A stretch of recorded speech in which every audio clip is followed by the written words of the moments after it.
Hello folks, welcome back. Chris in Central Pennsylvania. Fascinating development out of the United States where a delegation of Afrikaners are visiting here, including Dr. Corné Mulder, the leader of the Freedom Front Plus, Mr. Gerard Poppenfuss from the Labor Movement, and of course Theo Diag from SAAI. All three of them here in the States this week visiting with think tanks and politicians and officials from the Trump administration. They issued a press release last night, which is fascinating. I watched Carolyn Leavitt's press conference today. I did not watch the State Department. It hasn't happened yet to see if there's any release from the U.S. government. But this group of Afrikaners here issued a press release in which they claim that the United States has 4 preconditions in order to improve relations with South Africa. Now, the preconditions are all things I've talked about in the past, so it doesn't surprise me, but I am a bit surprised that this statement came from officials from South Africa and not from the U.S. government. Now, maybe that'll be forthcoming. I hope it is. But in the absence of that, I'm going to read to you the 4 preconditions that they say U.S. officials said were necessary to improve relations with South Africa.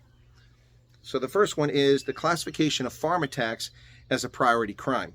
White House officials point out that currently farm attacks are not addressed with the same urgency and resources as rhino poaching or cash-in-transit heist. Each farm attack should be investigated by the Hawks. So that's an indication, if that's true, just how seriously the Trump administration takes these coordinated attacks on people in rural South Africa. And in fact, that's a true point. Rhino poaching is considered a priority crime. Rhinos aren't human beings. The torture and murder of farmers has less importance to the ruling ANC than rhinoceri. Now, I care about rhinoceri, but I also care about people. That's precondition number 1. I've talked about this repeatedly. They're going to have to elevate farm attacks as a priority crime if they want to improve relations with the U.S. Second one, a clear and unequivocal public condemnation by the African National Congress. And that's not by the government of national unity, not by the government of South Africa, but by the African National Congress of the kill the Boer, kill the farmer, whether the song used in any context, whether it's in a song or any context. So a clear condemnation of it. Ramaphosa sat in the Oval Office and misled the president or lied to him. You can take your choice here.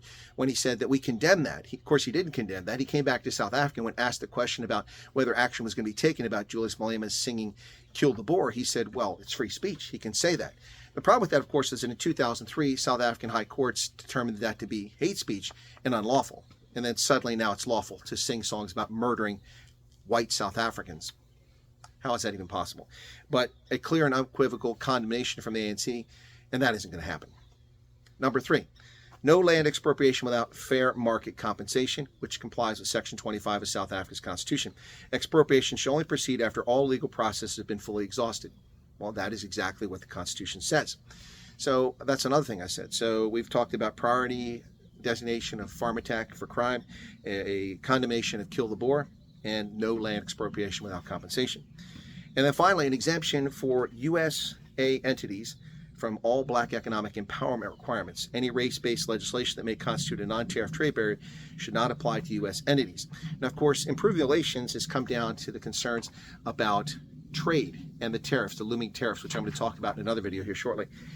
So this stipulation, prerequisite for improved relations, is clearly addressing the artificial barriers that are put into U.S. trade. So, for instance, as an American company, Starlink, if they want to go to South Africa, is required under South Africa's racist law to give 30% of their equity to South Africans based on their skin color, not on their merit, not on any capital infusion, not on any contribution to the corporation, but simply because they have dark pigmentation.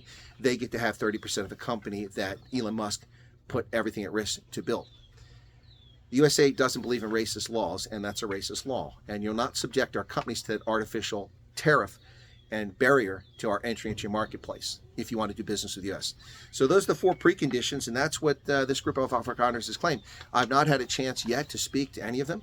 I have sent them a couple text messages. They've been very busy in their schedule, and initially I was supposed to be interviewing Corné Mulder and Theo Diag. I don't know if that's going to happen now before they depart back to South Africa because their schedule's filled up. A lot of people want to talk to them. So I'll let you know if it happens. But in the meantime, this is a very interesting development, and I would like further confirmation of this. I have no reason to doubt these gentlemen, but short of a confirmation from the United States, the left is going to rip this apart and say that they just made this up. That will be the conclusion of the political left and the media in South Africa. Without further confirmation, they're going to claim that this was fabricated. I seriously doubt it was fabricated. The question is, will the U.S. government now step forward and give them top cover by admitting that this is the U.S. government's position, prerequisites, preconditions for improved relations? With less than 2 weeks to go before the looming 31% tariffs, South Africa had better figure something out very quickly, or your economy is going to be in desperate condition very soon. What say you, South Africa? What say you, Mzansi? Hey, world, are you listening to this? South Africa is about to experience 31% tariffs across the board because of the inaction of its government, and the prerequisites, the preconditions to stop that from happening have been announced by, of all people, South Africans. Let's see what happens. Cheers.